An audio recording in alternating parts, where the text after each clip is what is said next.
Salut les amis, aujourd'hui on se retrouve pour une nouvelle vidéo, toujours dans la thématique de Pâques. Aujourd'hui nous allons donc réaliser un nid de Pâques selon vos petites envies que vous m'avez proposées sur Instagram. Je vous rappelle que nous avons donc organisé le deuxième épisode de la recette des abonnés où c'est vous qui me proposez vos recettes.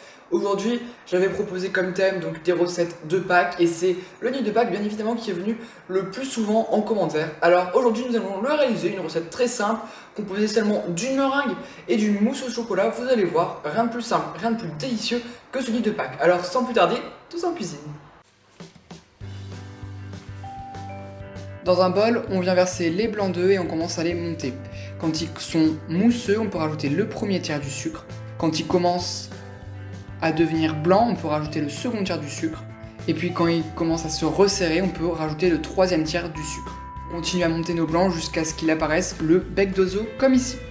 On peut alors rajouter au travers d'un tamis le sucre glace. Et on vient mélanger le tout délicatement à l'aide de la maryse, en réalisant bien ce geste afin d'éviter de faire retomber la meringue et donc de conserver le maximum de bulles d'air. Dès qu'elle est bien homogène, on peut venir mettre notre meringue dans une douille munie d'une douille cannulée de 20 mm et on vient pocher un disque fin de environ 5 mm d'épaisseur de meringue. Puis on vient déposer sur le pourtour un cordon de notre meringue.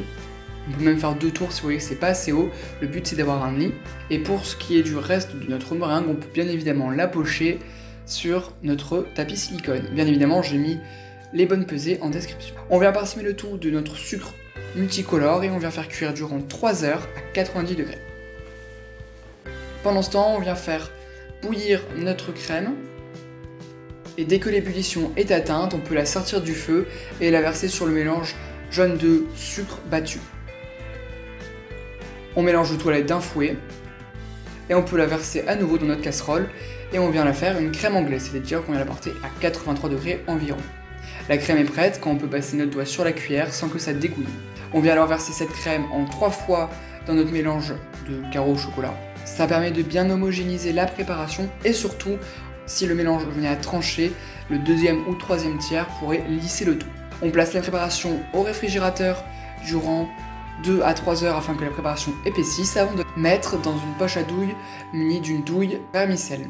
Et quand notre meringue est bien cuite et que notre préparation est bien reposée, on peut alors pocher le tout dans nos nids et regarder le joli petit effet. On peut venir poser quelques œufs sur le dessus et c'est déjà fini. J'espère que cette recette t'a plu en tout cas. Moi c'était vraiment un plaisir de la faire car elle était assez simple, assez rapide à réaliser. Et franchement c'est vraiment une tuerie. Bon, c'est sûr qu'il faut aimer la meringue et le chocolat, mais franchement c'est hyper simple à réaliser, même pour... si on veut, on peut le faire en même pas une après-midi. Et c'était franchement, c'est délicieux, ça croque sous la bouche, c'est fondant avec la crème. Franchement, on s'est régalé, on a adoré ça.